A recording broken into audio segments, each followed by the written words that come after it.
Hello बच्चों, चलिए प्रश्न को पढ़ते हैं और समझते हैं। विरोधोक्ति द्वारा उपपत्ति का प्रयोग करके यह दिखाइए कि n का ऐसा कोई मान नहीं है जिसके लिए 6 की घात n का अंतिम अंक शून्य हो।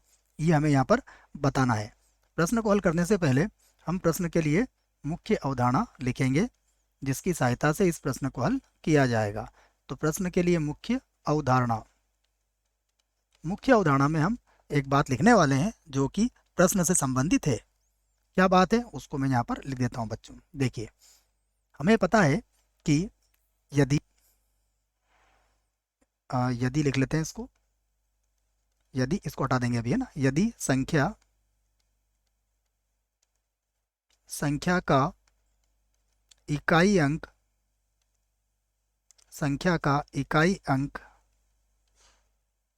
अंक शून्य हो तो तो संख्या के तो संख्या के गुणनखंड में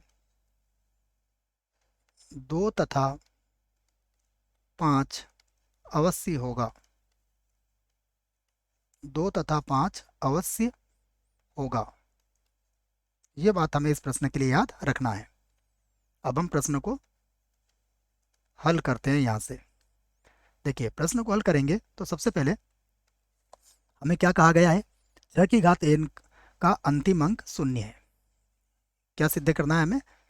हमें सिद्ध करना है 6 की घात n का अंतिम अंक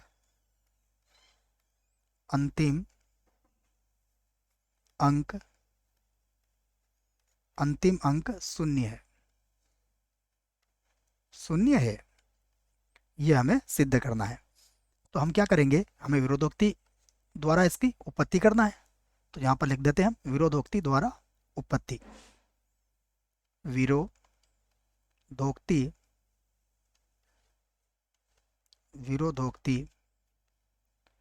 द्वारा उपपत्ति।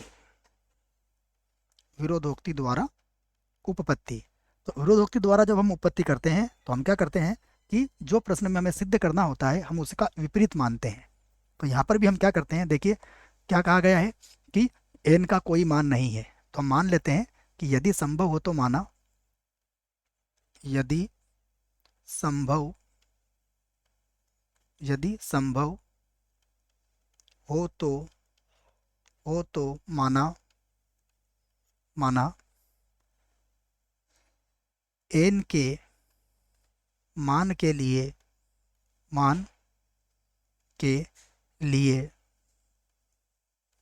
n के मान के लिए 6 की घात n का अंतिम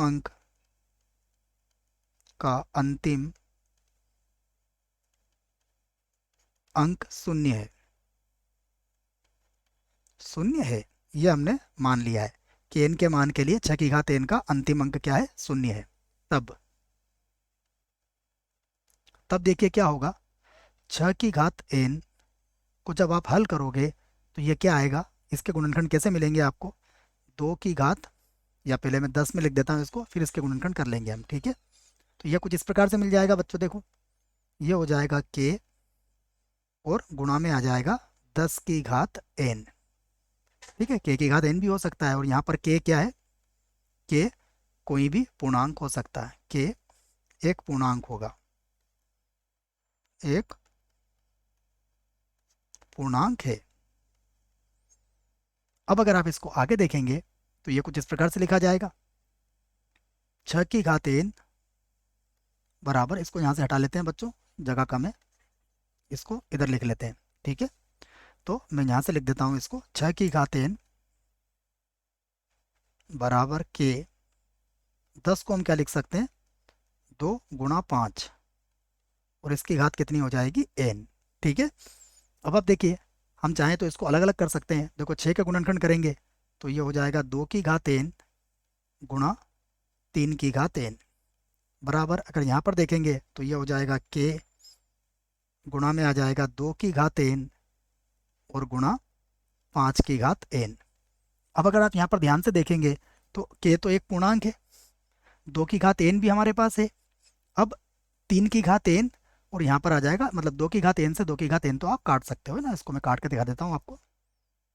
तो 2 की घात n से 2 की घात n तो कट जाएगा। अब हमारे पास बचेगा 3 की घात n बराबर k गुणा 5 की घात n, जो जो संभव नहीं है, जो संभव नहीं है, नहीं है।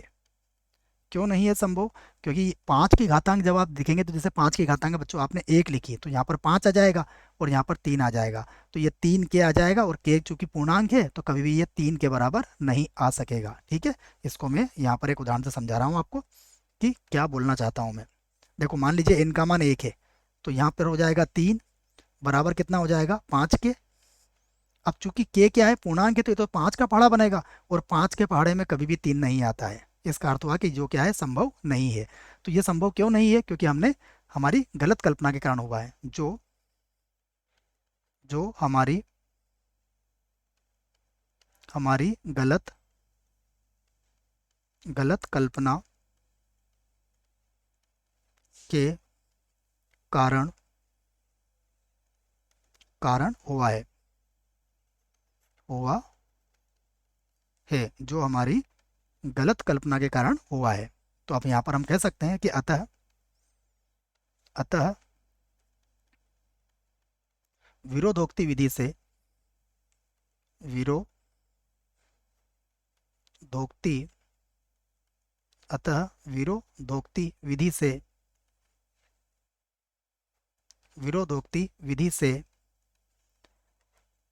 जो प्रश्न में कहा गया था वो सिद्ध हो जाएगा। विरोधोक्ति विधि से n का ऐसा कोई मान नहीं है, विरोधोक्ति विधि से n का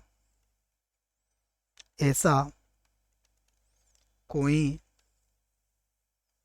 मान नहीं है, ऐसा कोई मान नहीं है जिसके लिए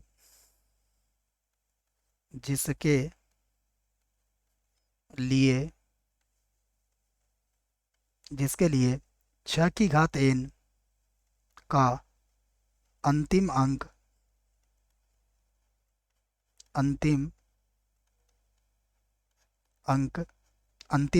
शून्य हो, अंतिम अंक शून्य हो। यही हमें सिद्ध करना था। देखिए हमसे यही कहा गया था कि आप विरोधोक्ति विधि का प्रयोग कीजिए और इस कथन को सिद्ध कीजिए। आशा करता हूँ बच्चों प्रश्न का उत्तर समझ में आया होगा। धन्यवाद।